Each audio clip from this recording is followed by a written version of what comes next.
Praise the Lord. The Lord is good and his mercies endure forever.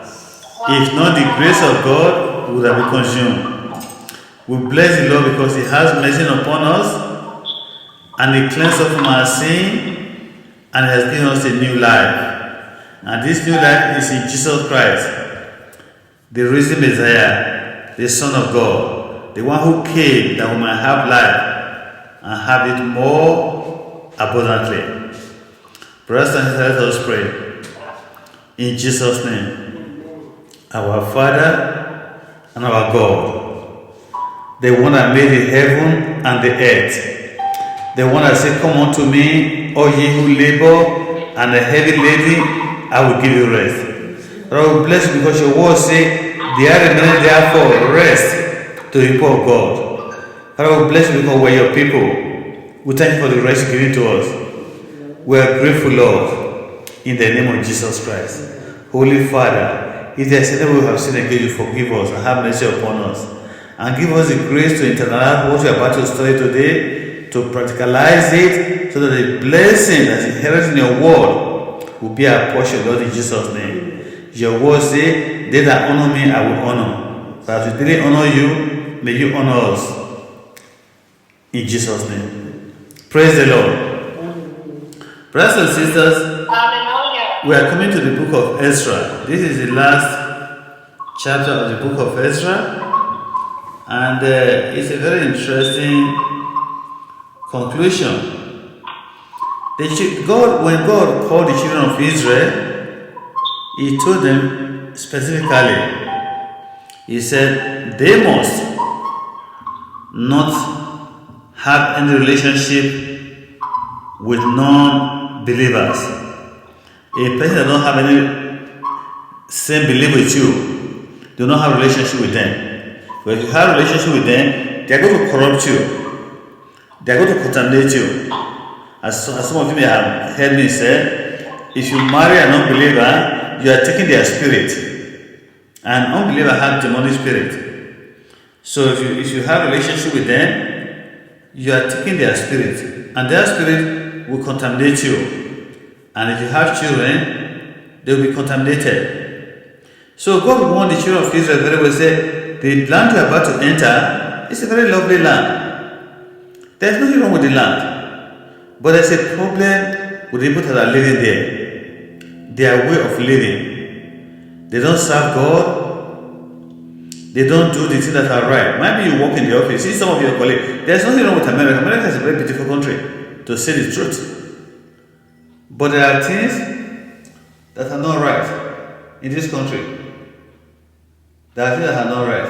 And these things that are not right, those are the things when you see people doing, maybe your co-worker, you see the way they behave, especially the female, you see how they are having multiple friends in the name to say they are successful, they want to look attractive, but they are actually empty, they don't have nothing. Even if they go to church, but they don't practice what they hear. They don't believe in God. They look at church as a social gathering, where to make friends, where to make people to go to party with you, people you can drink with. They don't have no relationship with God. The Bible says, don't befriend them, otherwise they will corrupt you. And when they corrupt you, it will make God to be angry with you. So God warned them sternly. He said, be careful that you don't marry these people, you don't give their children to you. What was the problem with Solomon? Solomon had 1,000 wives, 700 wives, and 300 concubines. He married from every tribe, every nation, as alliance to have peace in his kingdom. And as he began to get old, these women turned his heart away from God. They said, give me an idol house to serve my God.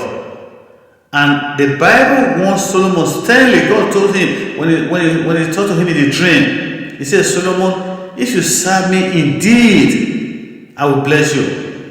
But you know what Solomon did? He turned his heart away. God was so angry, he took the kingdom away from him. But for the sake of David, who has served the Lord faithfully, the Lord left one tribe or 1.5 tribe with him. And the man that was handed over to was a wreck because of fear and jealousy. So we have to be very careful who we befriend, where we go to, and who we associate with, because little by little they will begin to influence you to turn away from God. And you will not know you are turning away from God. Little action here, little action here. Just that's okay, brother. We are doing business. Even if you are cheating, you are doing business. As long as you have money. No, it's not okay. So you have to be very careful. Now, the children of Israel, God was angry with them. He took them to Babylon. And when they get there to compound the thing, they were not following God's order. We're in America here, we have boys, we have daughters and sons. When it's time for them to marry, some people are just after the success of the marriage. But when you look at people's marriage in this country, it's not actually working. It's not everybody married. The Christians are really very happy, joyful marriage. As I always say, money does not make you to be happy. If you love money, you're going to get into trouble. Do not love money. Look at money as a means of purchase. Don't let it be your God. And don't be consumerism. You want to buy everything they advertise. Sales will never end. Right now they are doing Christmas sales. February they still will do Christmas sales because they know they have a lot of goods in the ship. In order to excite people to go and buy, to hurry, because when those goods arrive, they're going to arrive before Christmas. Nobody will buy them. And they're going to be more sales that time. But if you don't take time right now, you want to buy now, and you're actually paying the premium price, even though they tell you sale. So, and if you marry such a person who is after consumerism, they're not going to have peace. So the children of Israel, they went ahead and married people who did not know God. And you said today, Ezra had to pray. He said, God, have mercy on us, and ask for God's mercy and forgiveness. Because the relationship they were into was not in accordance with God's will. I don't know if you have a young daughter or son who want to get married, or if you yourself want to get married. Are you living in God's way? Are you trying to marry somebody who is a Christian? Otherwise, you're going to find your life miserable. I tell you all the time. May God help us in Jesus' name. Let us look at Ezra chapter 9. When this thing has been done, what are the things? The children of Israel married these Jewish people and the non-Jewish people. And there was a trouble. The Jews leader came to me and said, many of the people of Israel, even some of the priests and Levites, have not kept themselves separate from other people living in the land. They have taken up the detestable practices of the Canaanite, the Hittite, the Perizzite, the Jebusite, the Ammonite, the Moabite, the Egyptians, and the Amorite. For the men of Israel have married women from these people and have taken them as wives for their son. So the holy race have become polluted by these mismarriages. Worse yet, the leader and official have led the way in the outrage. When I heard this, I tore my coat and my shirt and pulled my hair from my head and beard and sat down utterly shocked. Then all who trembled at the words of the Lord of Israel came and sat with me because of the outrage committed by the returned exiles. I sat there utterly appalled until the time of evening sacrifice. At the time of the sacrifice, I stood up from where I had sat in the morning, and my clothes torn. I fell to my knees and lifted my hands to the Lord my God. I prayed, O Lord my God, I'm utterly ashamed. I brushed to lift up my face to you, for our sins are piled higher than our heads, and our guilt are reached to the heavens. From the day of our ancestors until now, we have been steeped in sin. That is why we and our kings and our priests have been at the mercy of the pagan nations of the land. We have been killed, captured, robbed, and disgraced, just as we are today. But now we have been given a brief moment of grace, for the Lord our God has allowed a few of us to survive as a remnant. He has given us security in this holy place. Our God has brightened our eyes and granted us some relief from our slavery. For we are slaves, but in His unfailing love, our God did not abandon us in slavery. Instead, He caused the king of Persia to treat us favorably. He revived us so we could rebuild the temple of our God and repair its ruins. He has given us a protective wall in Judah and Jerusalem. And now, O Lord, what can we say after all this? For once again, we have abandoned your commands. Your servant the prophet warned us when they said, the land you are entering to possess is totally defiled by the detestable practices of the people living there. From one end to the other, the land is filled with corruption. Don't let your daughters marry their sons. Don't take their daughters as wives for your sons.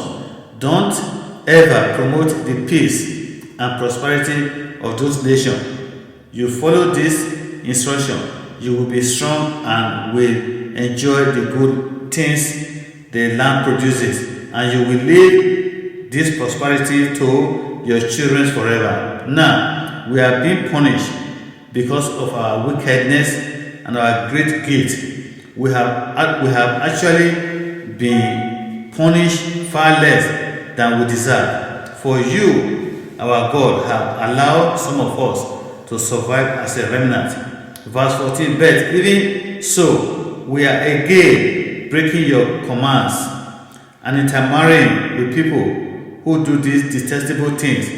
Wouldn't your anger be enough to destroy us, so that even the little remnant no longer survive? O Lord, God of Israel, you are just.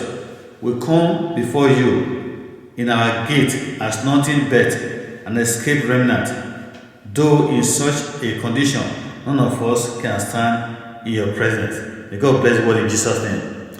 You see, Ezra right now is calling upon God. He said, God, have mercy. What was the sin of these people? The sin is the person they marry. You know, the person you marry can influence you negatively or positively.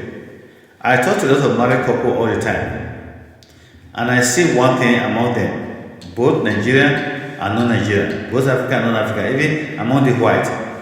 The person you marry will have a great influence in your life. That's why you have to be very careful who we marry. The person looks very beautiful, but may be beautiful in the physical body, but their heart is very evil. So before we marry, we have to make sure we marry in accordance with God's will. He said we should not be unequally yoked with unbeliever. Meaning a person is not a Christian should never marry a person that is not a Christian. I don't care whether you're from the same village.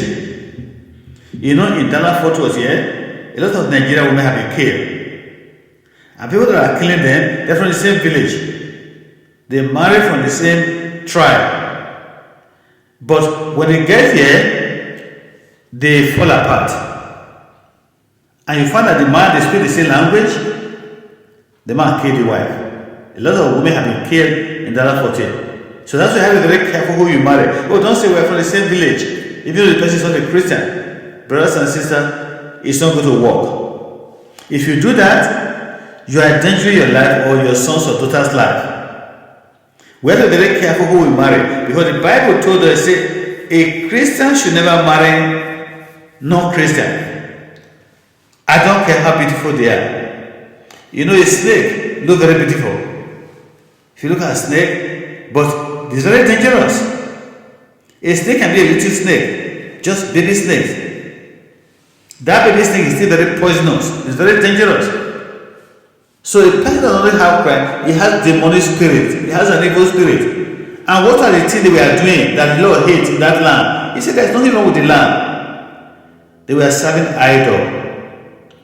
They don't go to church, they don't read their Bible, they don't pray, they don't have no relationship with God. Does that sound like the country we are living today or the world we are living in? Yes. I talk to other people all the time. Oh, say I go to church, I say, well, what did your pastor teach last Sunday? Oh, I can't remember. It was so good. Okay? The message was so good. What did you learn from the message? Oh, I said, you know what happened? I said, listen, my beloved sister, beloved friend. The church you go to have a relationship with your relationship with God. Your church can be very beautiful. It doesn't mean they are serving God. Your church can be the whole of America as one church. It doesn't mean they are serving God. Don't be carried away by the crowd. Don't be carried away by the crowd.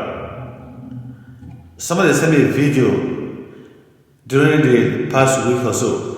There's a church in Korea. This is a very large church. The state said they should not go to church. But these people disobey the law because of the COVID. And the government said, if you guys are Christian, you should be the first person to follow the law. For that reason, they want to break down the church. They actually it's a very big, huge, humongous church. They want to break it down and turn it into a park. But the people are fighting with the police. They are fighting back and forth. They have not break it, but they say the government said they are going to break this church down. So you have to be very careful. Because the church will big, doesn't mean they know God or they have a large number. The question is, do you know God on your own? Otherwise, you can be deceived. Yesterday, somebody sent me a video. Here is a lady, very beautiful lady. This so-called man of God or pastor, I don't know, I will not call him a pastor. This demonic guy was preaching. He brought a knife, give it to this guy, say, you are Michael the Archangel. Take this knife. You are going to use it to kill somebody. And the guy said, no, I can't kill somebody. He picked this lady, who is very beautiful, a lawyer, and he said, do you believe if I kill you, I can resurrect you? The person said, yeah. Do you believe you trust me? Say, yeah. Do you believe I can cut off your neck right now? And I can put your neck by saying yes. The man actually cut the lady's neck off. If the person knew the word of God, Jesus Christ never do that. No way. Because people don't know the word of God, they are brainwashed. They don't take time to read the Bible. People tell you so many things. Oh, today the Lord spoke to me. There are going to be 100 people here. Each of you are going to give $10,000. Okay? If nobody stand up, it's okay. Now, I need people to give 5,000. Well, if nobody stand up, well, let's just make it 1,000. Is the Lord talking to you, or you are just doing a bargain with the people? When I go to church and I hear some pastors preaching, and I'm saying, these people don't understand the scripture. The Bible is warning us that we must follow the things of the Lord. We must study the Bible to show ourselves approved to God. You have to study the Bible to make sure you understand the mind of God. You know what God expects you to do. A workman that needed not to be ashamed. Study the scripture. That's why we're studying verse by verse, line by line, chapter by chapter. See what God wants us to do. If you do that, my brothers and sisters, you are in good hands. If somebody is preaching, you just say, oh no, that's alright. I don't want to hear that. We can be there, but it doesn't mean you are taking what he's saying. But if you don't take time, you'll be deceived. So that's why God was angry with the children of Israel. He said, don't marry these people, don't give your daughter to them. You know, there are a lot of Nigerian people today who are living licentious life.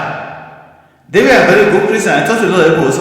The person said, when I was in Nigeria, pastor, I was a very good Christian. I was a member of Deeper Life, member of this. I said, my brother, you are not.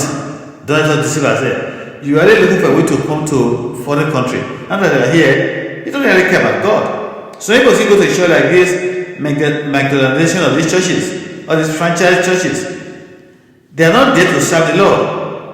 They are only just there. You have Redeemed, it's a franchise church. You have this pastor, different churches. The Winner Church in Lagos. So every person that dressed very well can speak, they can make you a pastor. And you have to donate, you have to bring a certain amount of money every month. These people were not able to bring a certain amount of money. What did they do? He fired them. You have to be very careful who you listen to. The church is not about money. It's a relationship between you and God. It is heaven we are going to. You never see where Jesus Christ was demanding money. I never see it. I don't know if any of you have read it and seen it. I've studied the Bible quite a while. Take time to look at it. I never see where Jesus said, well, if you give me 1,000, whatever money they were using that time, I will double it for you. No, he never does that. He feed the people for free. He healed for free. When actually healed, he said, don't tell anybody I heal you. So these people went ahead and was doing opposite of what God said. God said, do not marry from these people. Who do you marry? Whom are you married? Who do you plan to marry? When you are married, do you pray and look for a Christian? When I went to get married, I had it very tough for me because to get a Christian to marry, I want to invest here. I saw a lot of beautiful girls. And some of them will say, marry me. I said, no, it's not going to work. You know why? Because I see that I don't know God. Physical beauty will fade. Money will fade. You know, people marry based on money. But when the money is not there, the governor, the senator from Atlanta just died. This guy was an amputee. He's a military guy. He lost his limbs and his hand. And he married he had a beautiful girlfriend when he was a senator. But when he lost his position, the girlfriend left. There are a lot of women like that. There are a lot of men like that. They are only falling because of your money, because of your physical possession. But when you don't have that money, they abandon you. Those are not godly men, are godly women. When things are tough, both of you should stay together. That's a true man and woman of God. Bible does not promise us we're not going to have difficulties in this world. If anybody tells that, it's lying to you. But he said, in the midst of these difficulties, I will be with you. There is nowhere Bible says, oh, everything is going to be jolly, jolly, jolly. Everything is going to be, oh, everything is going to be lovely, lovely, lovely. That's not scripture. All the believers that we had before, they were murdered. They were like sheep without a home. They were wandering from place to place. There is no place to call a home. But they were looking towards a city that's not made by hand. Brothers and sisters, marriage is the thing that can affect your destiny. When I mean destiny, your heaven. It can be heaven on earth or hell on earth. Some of the women that, some of the people that I know here in the last photo, husband and wife in the house, not talk to each other. If you call the phone number, he says, no, I'm not going to answer. If you say, can I talk to your husband, say, call back, call this number back. When the phone rings now, you will not pick. The husband will pick. I say, they are living together in the same house. I say, why?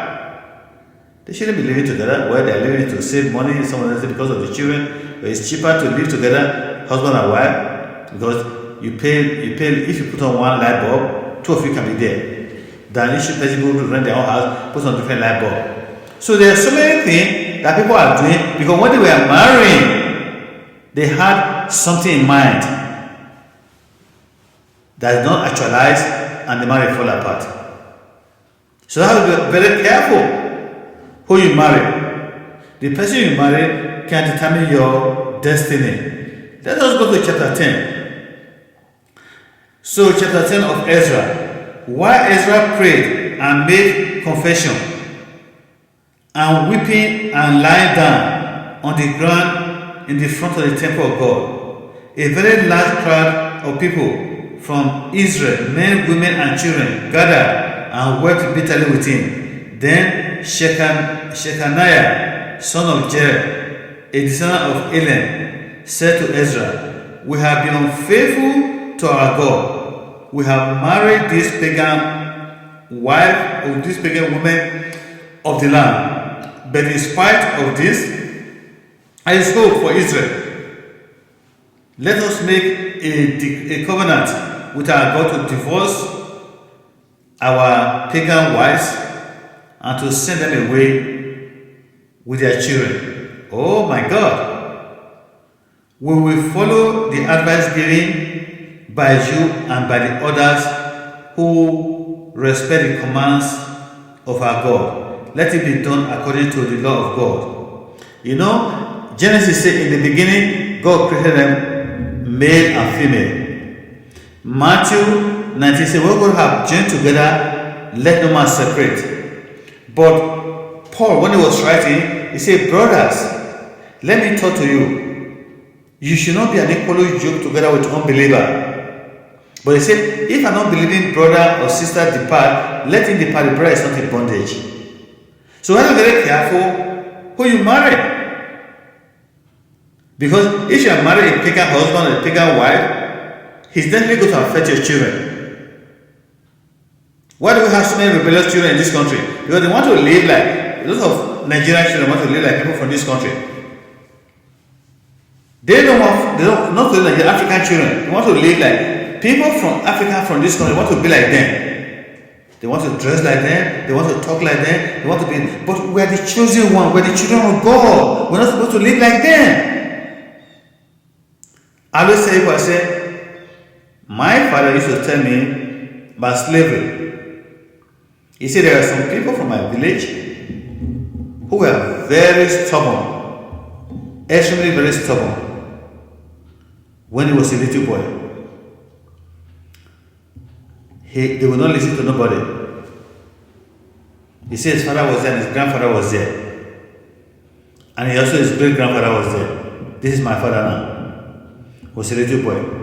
He said, because these people were so stubborn, they were banished. They were driven away from the village. Because when the king talked, the Onoji, or the head of the village, if he talked, they don't respond, they said they would then capture these people, they would sell them as slaves. Igbon.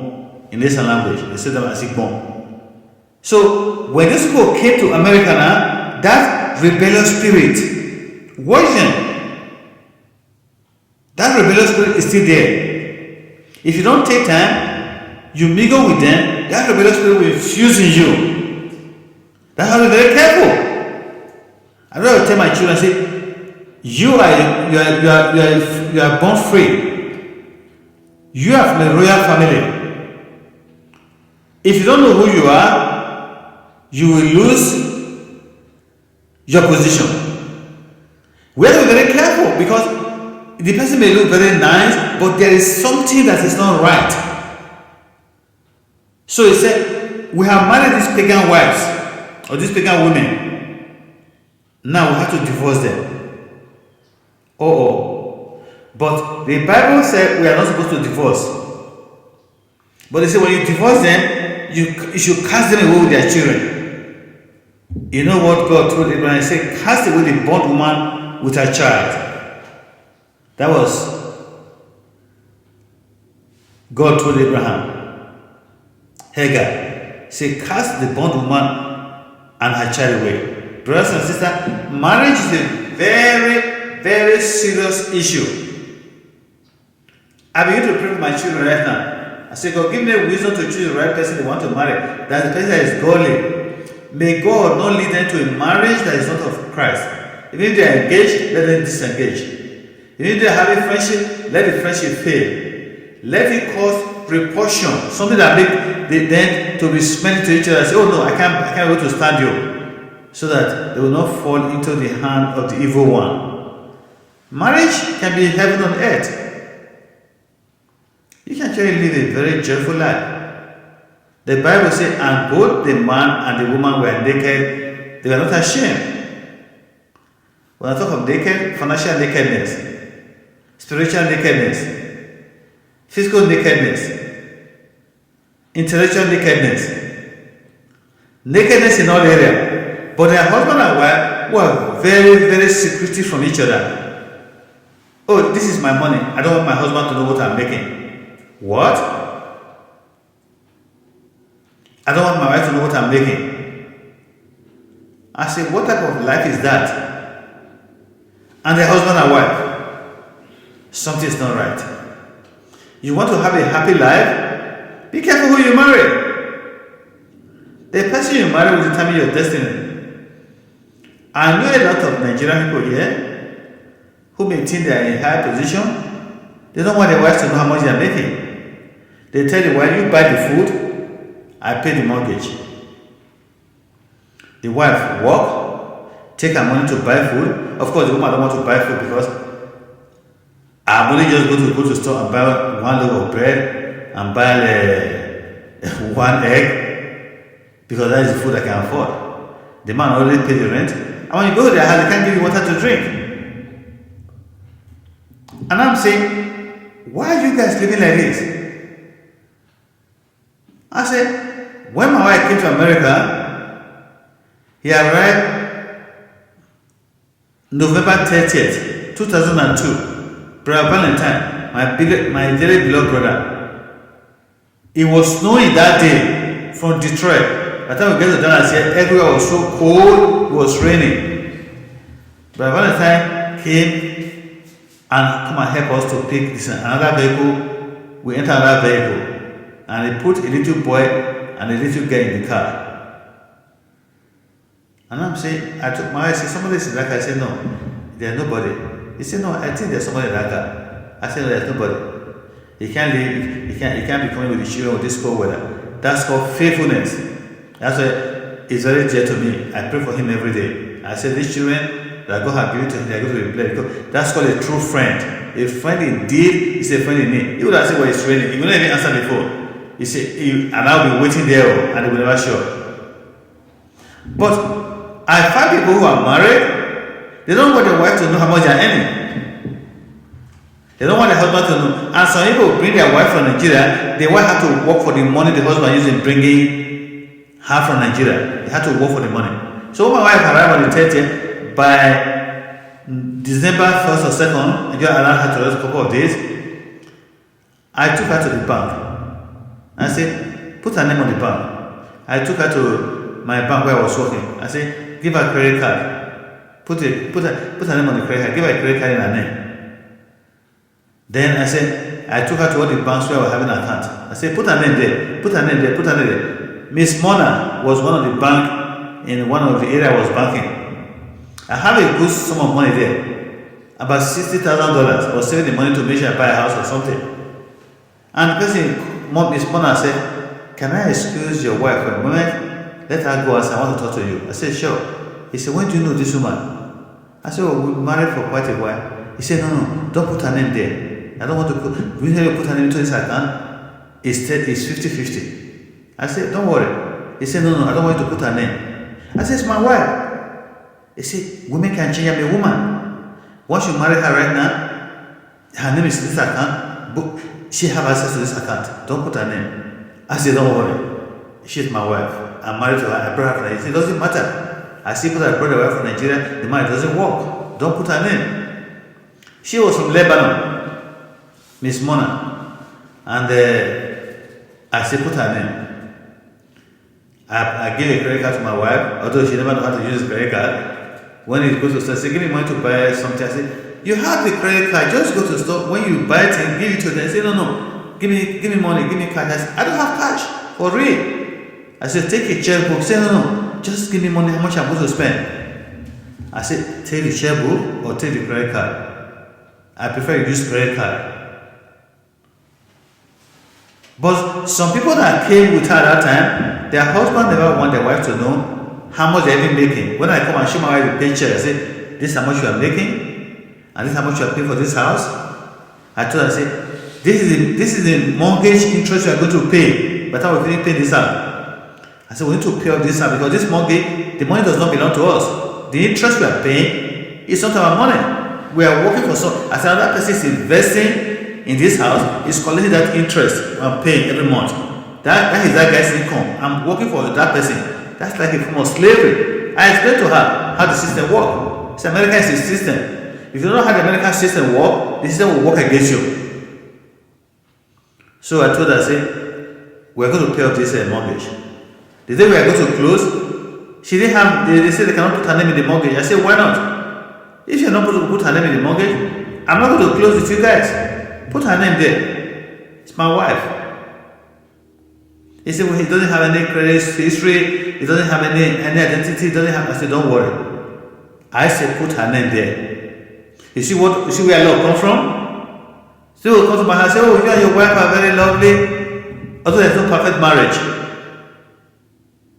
Oh, you guys are very happy. You guys work together. I say, yeah, we work together because you have to be naked for your wife to walk with you, or you have to be naked for your wife to walk with you. If you're a woman, you are hiding everything. Or you want to go and change, you go and hide your body. You don't want your husband to see you. Or you want to hide everything. It's not going to work. It's not going to work. Husband and wife don't need to pray together. What about Christianity is that? You want God to bless you, brothers and sisters? I'm telling the gospel truth. I have been in the church since 1960, since the time I can remember, when the missionaries were coming to my village to pray. Ayuwa Kilome, the founder of Assemblies of God Church, was a little baby, come to my father's house, and my father would give them gas lamp. Those of you that what they call gas lamp, put it in front of my house, and they'll be singing, everybody come and gather and be praying there. Brothers and sisters, be careful who you marry. If you want, business is marriage.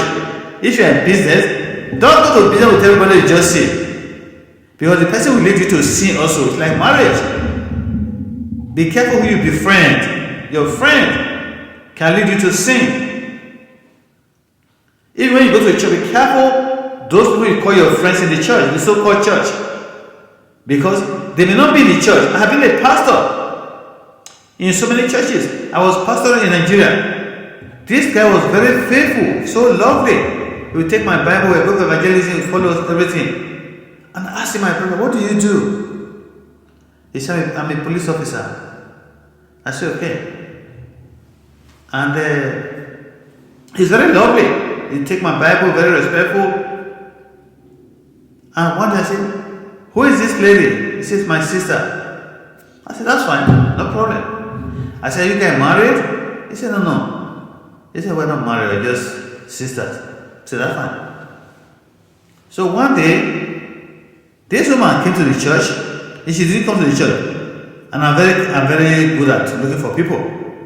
I said, why did this woman not come to the church? Is she okay? Anyway, to keep the long story short, I went to look for her, and I found that her face was battered, her face was bruised. I said, what happened?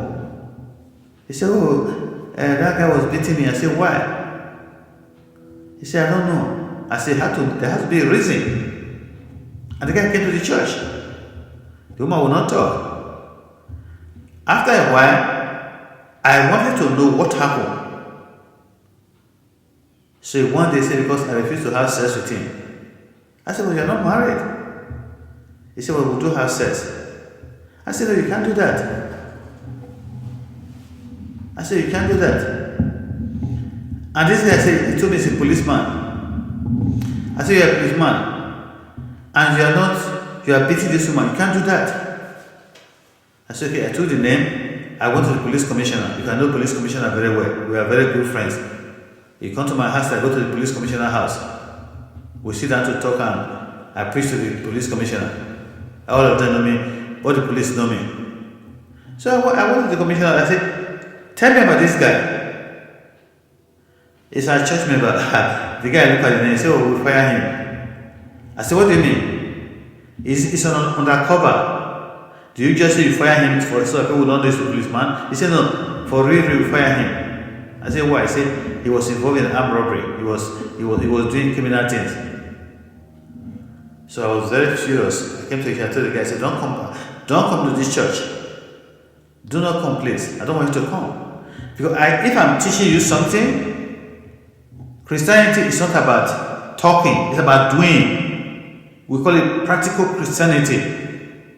It is what we do that makes us to have faith in God. I told the guy, don't come to church, please. I said, if you come, I will tell the police commissioner to put you in jail. Oh, every other place tries to pursue me, pastor, leave him. We just have to pray for God to touch him and for him to repent. I said, no. All the teaching I've been doing, the Sunday school, the preaching, evangelism, the prayer, everything, is not going to change. There are people that are in the church, even today, in this country. They are not just in the church for the ceremony. Just for the ceremony, but their heart is not in God. Are you like that? There are a lot of people like that in this country. They are going to the biggest church. They dress so gorgeously on Sunday. but their heart is not in God. If you get close to them, you see the way they are living. You say, oh my God, this person is a devil. Brothers and sisters, the Lord is calling you. Repent. Do not follow what other people are doing in this country. I know it's very interesting. I talk to a lot of ladies every now and then. When I meet a lady, I say, oh, you're very beautiful. I'm very good at picking conversation with people. Oh, my sister, you're very beautiful. How are you doing? How is everything? I say, oh, God bless you. He said, what are you doing? Say, Pastor, I say, oh, no. Don't talk to me. I say, why not? He said, I'm a bad girl. I said, don't worry. If you're a bad girl, that's why I had to talk to you because I'm a pastor. He said, no, you don't know me. I'm a bad girl. I said, you're not a bad girl. Whatever make you to be bad, I'm going to make you a good girl. That's why I get a people's phone number. I pray with them. I counsel them. Brothers and sisters, are you a good person? Are you serving the Lord truly? Are you daily repenting of your sin? That's why I say our topic say, God have mercy on us and forgive us our sin from faithfulness. Because a lot of us are unfaithful. I'm not even going to talk about job, how we work. I'm not going to talk how we spend our money. I'm not going to talk about even how we give to God. Some people want to give me something. They give me something that is bad. I laugh. I say, this person is playing with fire. You can't give bad thing to God. If you are giving to me because I'm a pastor, give me the very best. You don't have to give. Nobody will force you to give. I never force anybody to give anything. Those of you that have been listening to this teaching for this many years, Brother Valentine can bear me witness. We started back from 1996 or 1997. Brother Valentine and I have been number one together. We used to do it together, face to face. We do it one-on-one, just myself and him, and few other person. But you know what happened? Are you faithful? Are you loyal? Are you devoted? Are you committed? The Lord is calling us today to repent, to turn to Him, to give a heart to Him. That's all it happened. And that's what Ezra was telling them here. He said, they must take away these foreign wives. Who is going to corrupt them? When you may go, we can corrupt you. I don't know if you know that. They can corrupt your children. They can corrupt your family. May God help us in Jesus' name. You can go ahead and read the red part of the other part, and they make a law that all of them should come. It was rainy season, and they now say all of us cannot stay down here. Each family is going to come, and they're going to be case by case based on their jurisdiction and territory from a judge from their area, and they decide to divorce these women. At the same time, it's not also God's will for us to divorce. Before you get married, make sure you're married a Christian. But if you can be able to live with an unbelieving wife, Bible says, might be your holiness. Unbelieving husband shall change that person. But don't go out of rebellion. Say, I'm going to marry an unbeliever. It's not going to work. It is not. That's why you see a lot of men kill their wives here.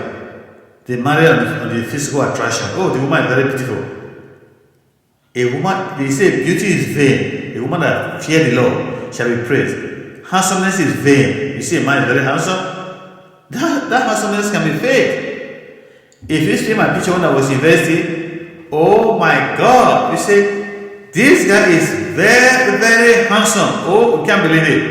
If you see my picture when I was in university, if you see my picture, you will not believe it's the same me. I have a very big afro hair, very, very fair in complexion, and very, very handsome. But a lot of women want me to marry them based on my fairness, based on my handsomeness. But that's not. I wasn't crazy about that, and I wasn't looking at what they're looking at. You have to be very careful. Have to be very careful. May God help us in Jesus' name. Brothers and sisters, I don't know if you have known Jesus as your Lord and Savior. I don't even know where you're hearing this word from. You could be in Africa, you could be in Ghana, you could be in South Africa, you could be in Kenya, you could be in India or Pakistan or Europe. Say, Pastor, you don't understand. We live in Europe, we live in Africa, things are different here. You guys in America have everything for free. No. In Acts of Apostles say, Acts of Apostles chapter 10 say, any man that fear the Lord, God is no respecter of person. In any nation, wherever people fear the Lord, Cornelius was a man that feared God, a holy man. He wasn't a Christian, but God called Peter through the angel to him to minister the gospel to him. If you truly fear God and serve God, brothers and sisters, you are in for a miracle. You need money? God will give it to you. Don't be in a rush. If God cannot give it to you, give it to your children. I say that all the time. If you give it to your child who will have a heart, who will use that money to bless you as a father or mother. It may not be every child, though. It could be one child. So that child, God so know that child is going to bless you. Every day I talk to a sister here, I say, can you see? You are allowed to give a lot. I gave a lot. I gave a lot. I said, you know what happened? God sees our heart. People that are asking us for money would have been their position. But God knows He is blessing us because He knows we can be the one He can trust with our resources. God can trust one of your child who have a heart after him or her. And a child that have a heart after God, that God can bless that child so that the blessing can be extended to you. Like Brother Valentine here, I'm sorry to mention his name all the time because we are very close. Brother Valentine has been taking care of the mother for many years now. And I bless the wife's life also. It would have that kind of created a problem. The mother is living with them. That's a lot of expenses. But God honor those that honor Him. Say, honor your father and your mother, as your day might be known. I salute Him. Are you doing the same thing? May God help us in Jesus' name. Go outside and do good. And see God. And watch God. God will bless you. Brothers and sisters, we're going to stop here today. Wherever you are, God does not respect nobody. Fear God, serve God, love God, and watch God. What He will do for you. Our God is an awesome God. I've been serving Him for these many years. From 1960 till today. He has never failed me one day. He never disappointed me one day. He never disappointed me one day. Since I believe the army of the Lord, He never did disappoint me one day. Brothers and sisters, the Lord will never disappoint you one day. Never disappoint me one day. He will never disappoint you. Jesus will never disappoint you one day. Since I joined the army of the Lord, He never point us one day. All that God is looking for is your heart.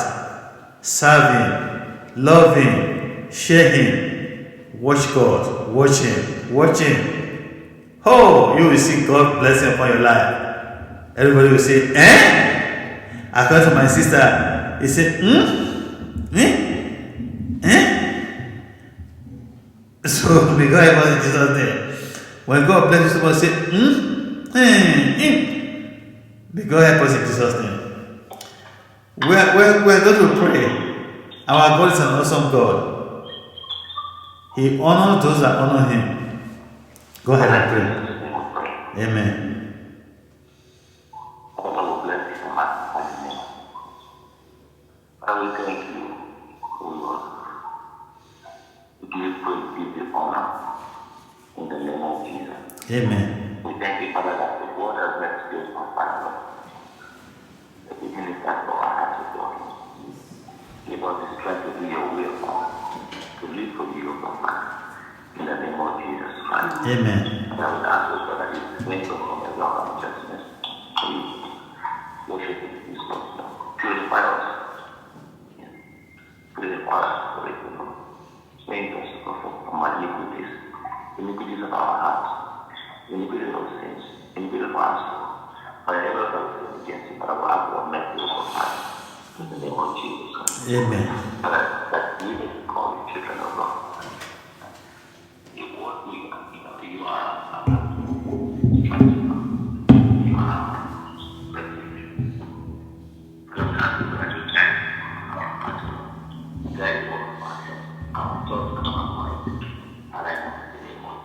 Amen. That you help with it, blessed be your majesty, Father, in the mighty name of Jesus. Amen.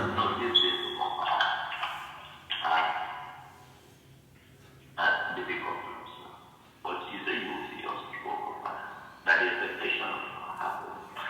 That is an expectation, Father, and we use that you will not see us give up, put down, for our life. You will lift up our head. You will lift up our door. Thank you, Father. Thank you for the Lord. Thank you, King of Kings. May your name be glorified. May your name be exalted.